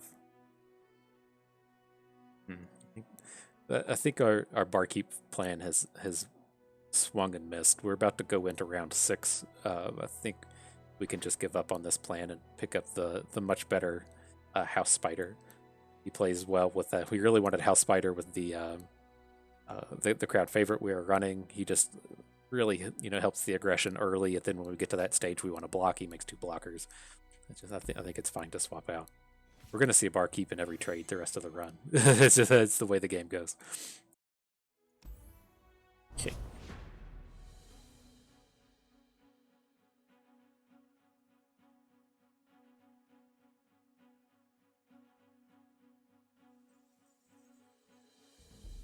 Alright, making a pretty good run of things here.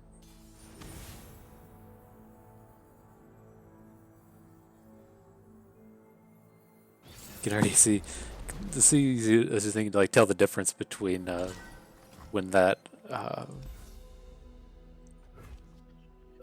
modifier is turned on to show all the new cards compared to now. It's still turned on, but we aren't playing against like dragons and Lee Sins every single game.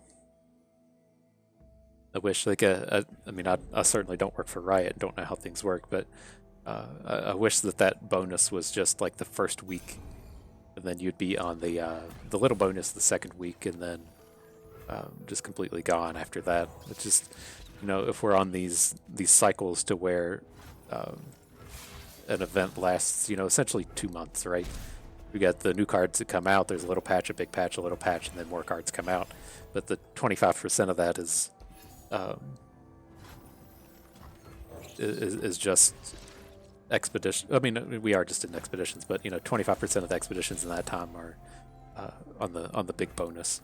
And so Time for the main event. I just wish that, like, you know, throughout half of the life cycle of the patch for the expeditions, that bonus didn't exist.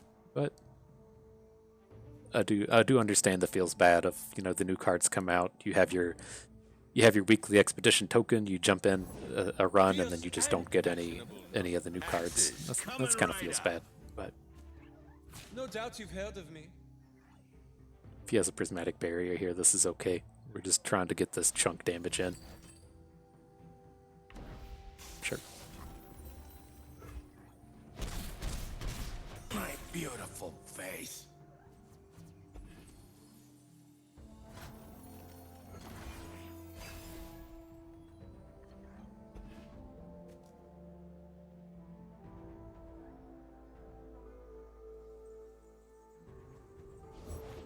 This all seems pretty reasonable for us. I'm okay to just take 6 from this thing.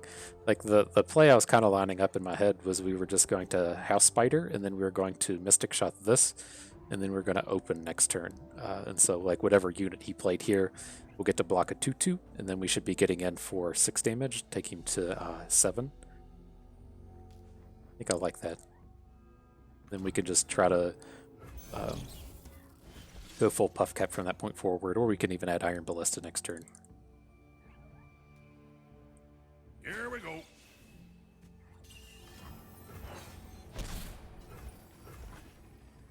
Time to get rowdy. Okay, so combat's done. Let's try to get this blocker out of the way. Right, I don't think we want to add Iron Ballista. I think we just want to open. No, blood!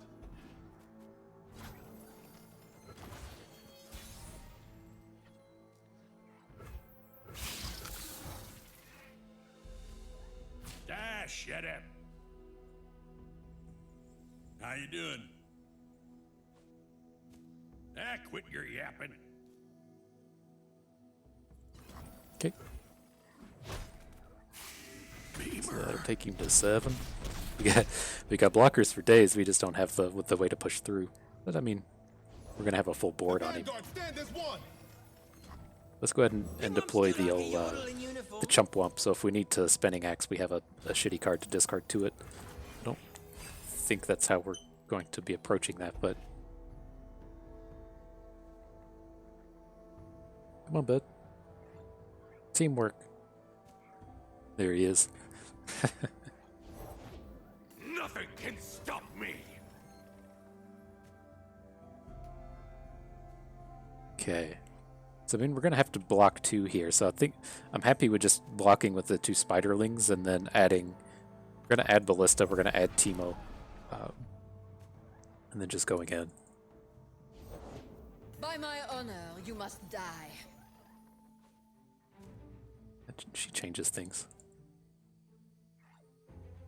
Let's wait till he gets into combat before we try to gotcha Fiora.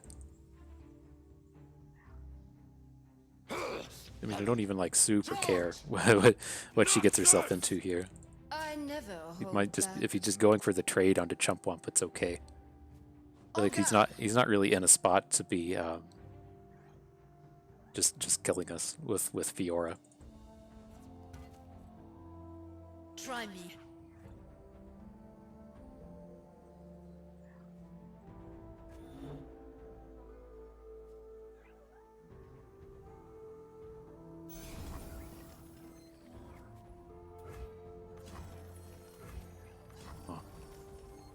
It's unfortunate. I guess we have to block 1. Let's at least put it here. Or actually, do we want to do this? Right? Because let's say we do this, then let's like say we win this combat. He doesn't play anything. We win this combat with Fiora. Then we can gotcha down here. He only has 1 blocker. We can get in for 2, 3, 4, 5. Then we just need to hit with 2 Puff Caps. Okay. Kind of like it.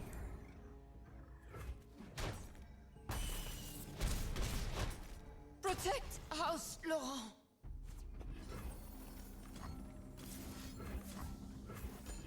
Alright, yeah, this seems reasonable.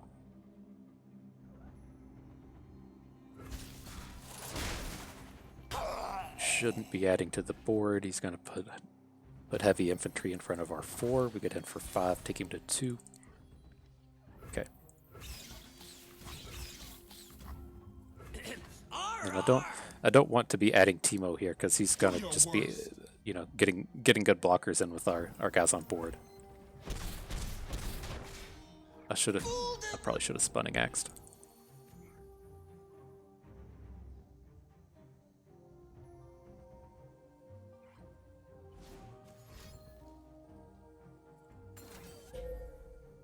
No way! No way! Decimate? Oh, come on, dude. I don't think there's answers here. Ugh. Decimate. I mean, we could have played around that, but... Ugh. What a booty way to go. Just booty.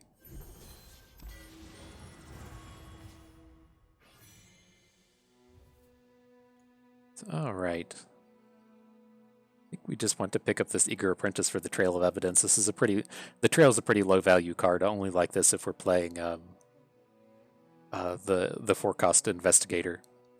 So let's go ahead and swap that out.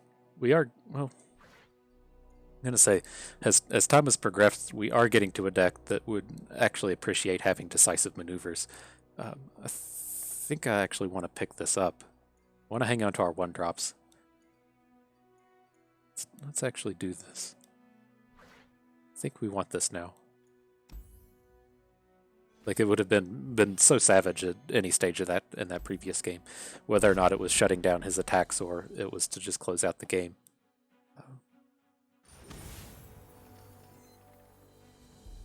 I mean, Twisted Fate's a little scary.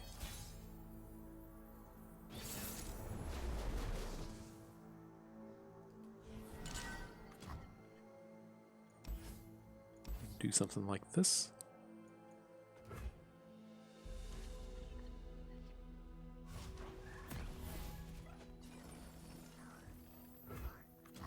Okay, we'll cycle out Culling Strike. I want to get the unit on board and start getting this damage in. Help the poor?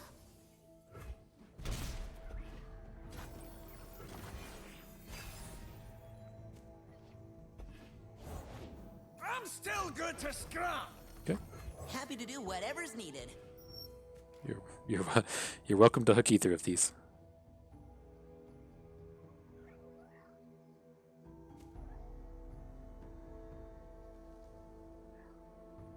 I guess, you know, there technically is a world where we're okay with letting Anything else? trying to get these to survive if we're just going to add crowd favorite, but I think this is good. The only like worrisome thing here is if he wants to add like Twisted Fate next turn. That's kind of unfortunate. Heard there was a little fella asking for me. But as it stands, we don't need to Mystic Shot this right now. There's just nothing in Bilgewater that punishes us for having this sit here. They don't have any combat tricks. They don't have any way to raise units' health. This is all okay. It's all the salvages, huh? All right, we're about to drop a huge open on this guy. He's gonna be, you can see monster real fast, but he's gonna get absolutely nugged. And then should we? This is 2, 3, 4, 5. Okay, I'm convinced on those mathematics.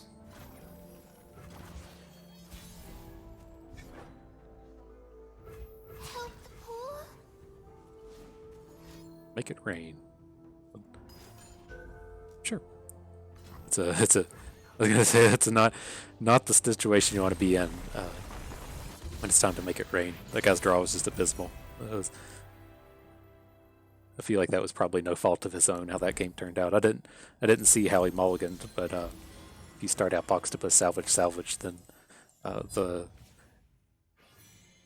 fate of the mulligan gods probably were not on your side. And so here, we certainly don't want any more chump wumps. Don't want to swap in the urchin. I don't feel like we really need these Flash of Brilliances. I like having the reach that the Nox and Fervor gets us, and we have so many turrety units that it's pretty easy to find a good target for this. So if I would be okay with more Flash of Brilliances, but just not for this Nox and Fervor. Here, don't think we want any of these.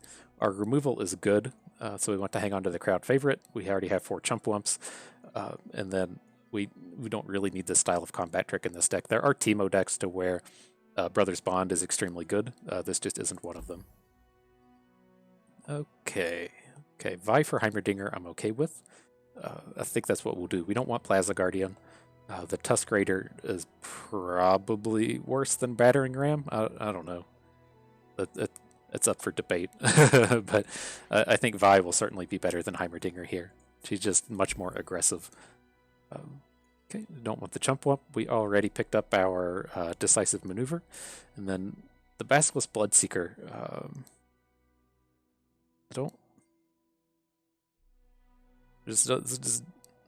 He does have Overwhelm.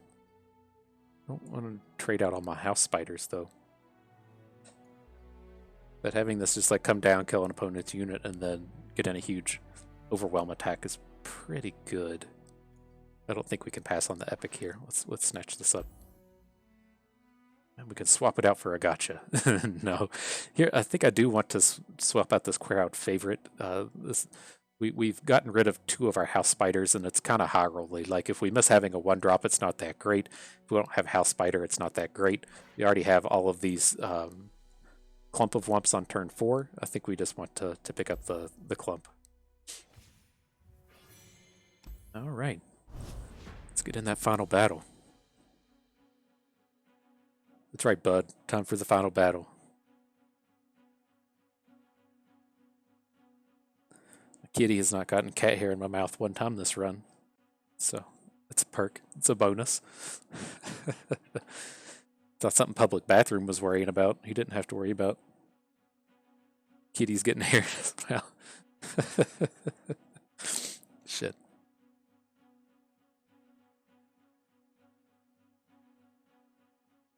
See if we get matched up with the Oporo bot.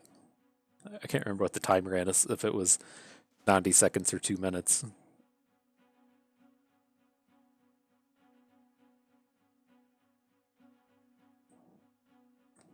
Curious if we should just like cancel. I don't know, whatever.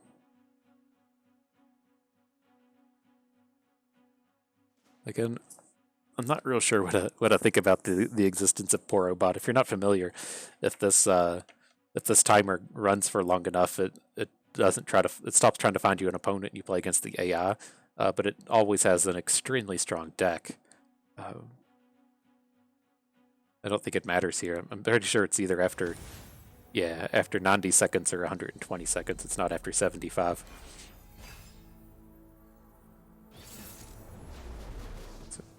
Some Demacia units with Heimerdinger. Okay. Alright. Let's start.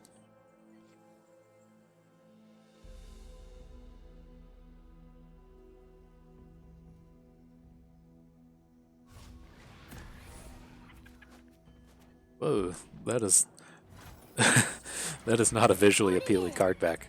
Sorry, I'm sorry, whoever. I have to occasionally make artwork, and it is not visually appealing, but I'm also not a professional.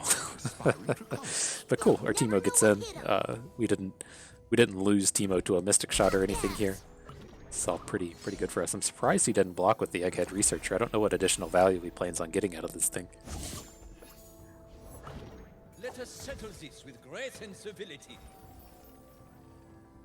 Okay, we'll wait on him to hook before we drop our super lucky gotcha on onto his duelist. Follow the tracks.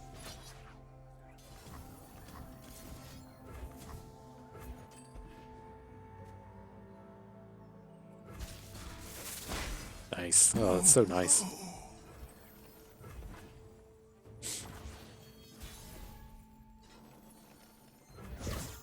Okay, we need to just get in here.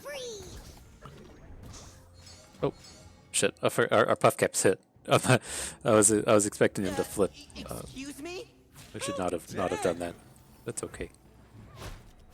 It's just sleeping, right?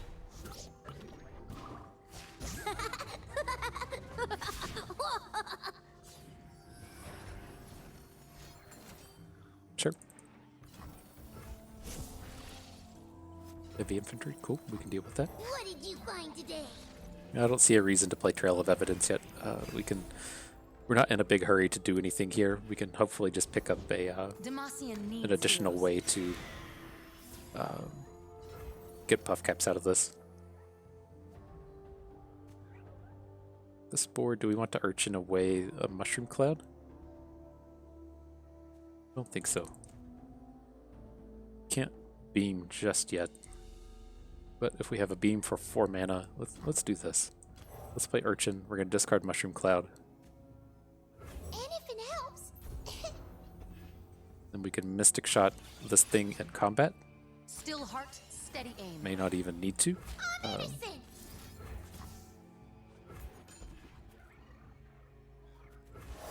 And then we have this beam left over should we need it. I don't think we're going to need to.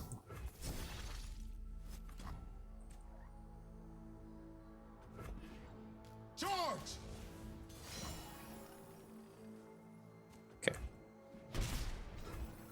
I don't want to block.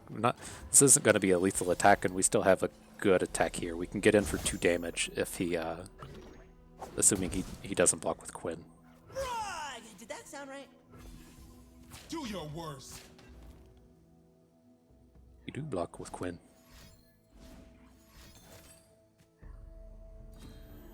What all we got going on here? This dude's playing a bunch of cards.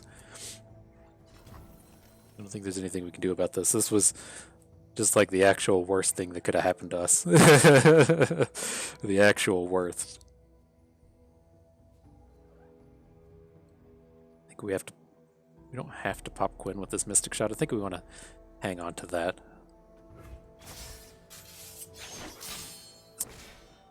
My collection. We're not done yet.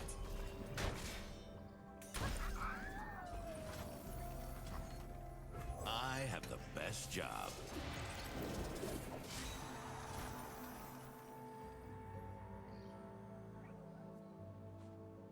I think we're just too far away.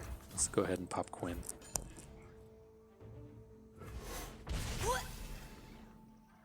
We need something. We need a little help now that Teemo is not gonna be getting the puff caps in. I think our friend here might have turned the corner on this one.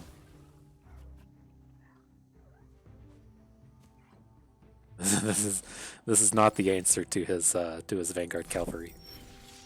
Cavalry to the field. Okay. Yeah, I think we just have to boom this thing, right? We need to be attacking with Draven next turn. Gross.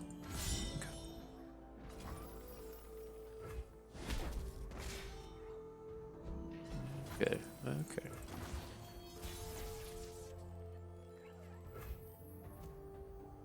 Let's boogie. Well, as it stands, we're willing to discard Spinning Axe, Death Lotus here.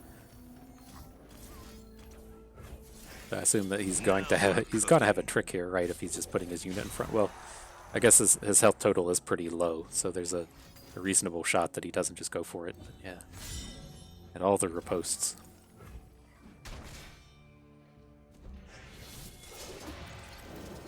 It's unfortunate. Like he's to the spot to where we're ready to just not attack, but his units and his board state were just too good. Like we needed him to have like 20 and 30 puff caps or have access to a. That's a lot. That's a lot of damage we just added in there. Okay, so we're gonna have to stun the Empyrean. How does this math work out? We just can't play this ever. maybe we'll get to play it next turn. We have to decisive maneuver here. Can we win this game without playing decisive maneuvers? If we just say this is just too expensive, right? We'd have to draw 1-drop. Can I choose face since this says enemy? I've never actually played this card before.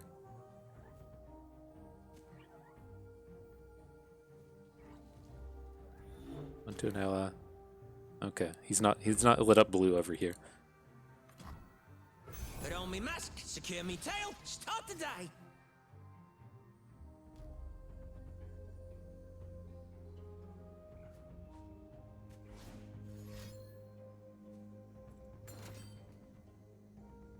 Okay.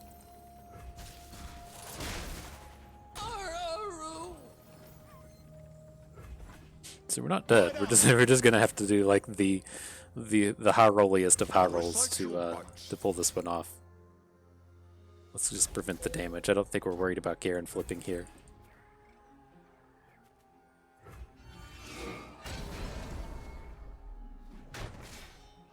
A noble end. All right. Well, I think we just got to roll these out now.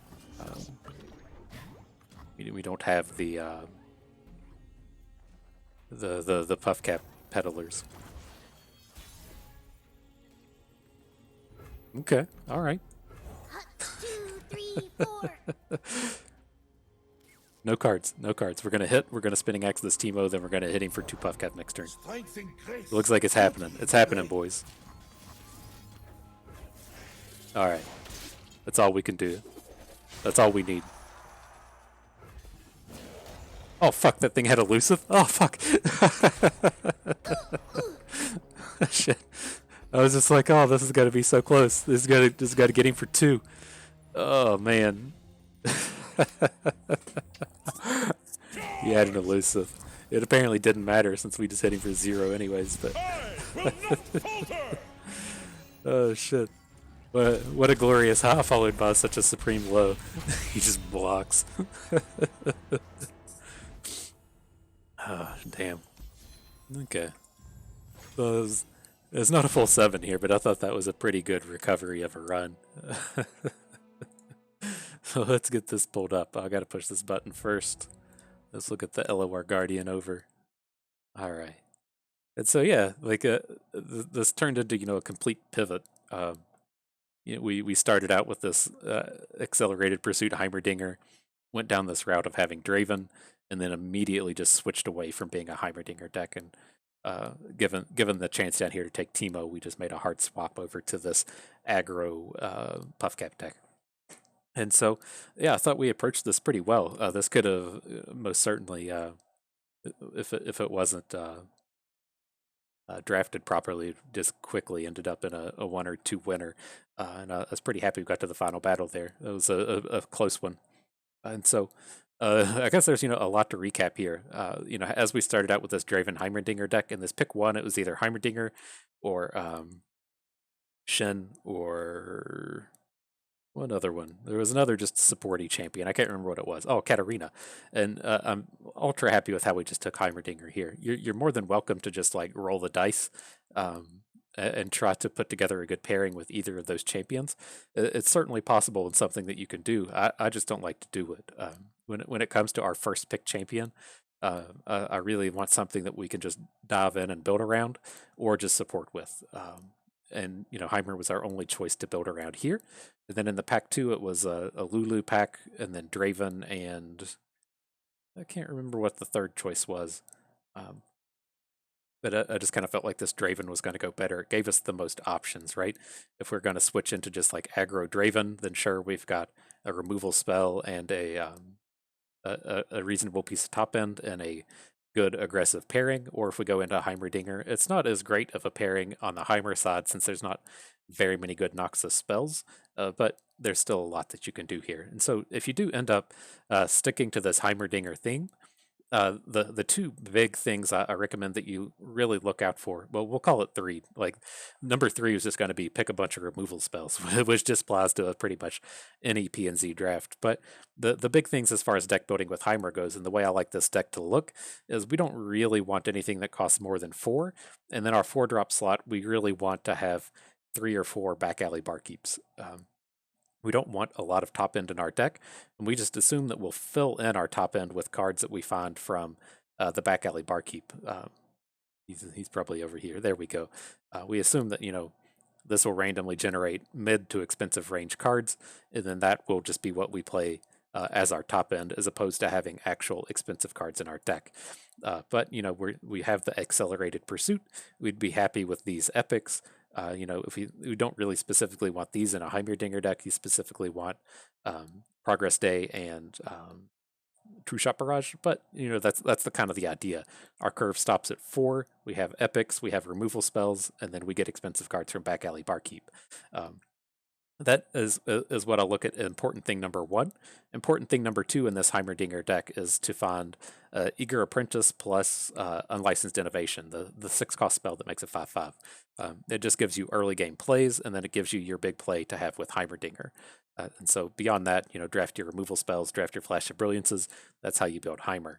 The Draven deck, we did like this because it had the opportunity for some kind of go wide themes, which, if you want to look at something like Decisive Maneuvers and then getting a bunch of turdy units down like Clump of Wumps and Eager Apprentice, and then just having a full board and doing things with Decisive Maneuvers or Arena Battlecaster.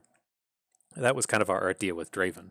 But looking through the run here, we quickly switched into the Heimerdinger Puffcap theme. There's Chump Wump, Clump, Mystic Shot as a removal spell, Puffcap card, good aggressive cards, our Catastrophe things, our removal and Heimerdinger things, and then, you know, we did pick up a little bit more of this Puffcat Peddler Chump Womp theme along the way. So I was pretty happy to switch over to Teemo, since, you know, if you look at those things I was talking about as far as building around Heimer, we had 1 Barkeep, we had, I think at the time, 1 Apprentice, we had 0 Innovations. It's just like the Heimerdinger deck wasn't here. And so that was a great place to just go ahead and pivot over to Teemo. So I'll cut it short on like the Teemo decks that we can build around, but this is kind of one of them. It's just, you know, this really ultra aggro deck. We're looking to get to our opponent to like 6 or 7 or 8 health, and then we're just going to block the rest of the game and kill them with puff caps, is the way I really like for this deck to go. You're never getting in a bunch of flipped Teemo hits. You're just using puff caps as a way to close out the game, or if you come across some of the discard cards, then you have ways to take advantage of it with like Zonite Urchin, Sump Dredger, Draven Spinning Axes. Didn't really happen here, but you know, those are things that we like to be discarding to discarding Mushroom Clouds too. And so that's kind of the scrap heap theme as far as it goes with Draven. But nonetheless, I think we'll call that with our recap. It's kind of awkward when you start with one deck and end with a second one, and I don't want to spend, you know, the full 20 minutes talking about all the choices here. So, you know, if you have some more questions on this style of deck building decision, feel free to ask down in the comments. Tend to respond to everything. But that's going to do it for the run. Let's go ahead and click on these rewards, and we'll call it a day. The epics. Ooh, we got the old Slaughter Docks. I think it's pretty good in Expedition. I haven't played against much sea monsters in Constructed. I've only played against it once or twice, so I don't know what I think about it there. I lost. I got crushed, but it kind of is what it is. Are we all done with the thing? Oh, these rewards are all done. How about that? Then we'll just have to level up, pre-level our next set of things. Alright, got the emotes we never use. Curious how these cards are. I caught them at a glance on the Play Runeterra site, but I haven't actually like looked at these. So like 2 different random champions from your hand and deck raise their stats to 10/10. Summon 2 different random champions from your hand and deck. It seems fairly powerful. I don't know if it just in Expedition that just wins the game, right? I don't know if you can get these cards in Expedition, but it's pretty powerful in Expedition, especially being in Freelord and just having a little bit of ramp. We'll have to see if a better deck builder than myself is able to do anything with that. But nonetheless, that's going to do it for our run today. Hope you all enjoyed the run. You learned a little bit of something along the way. Had a good time and had some fun. This is Free to Play Bust, and we thank you for being here.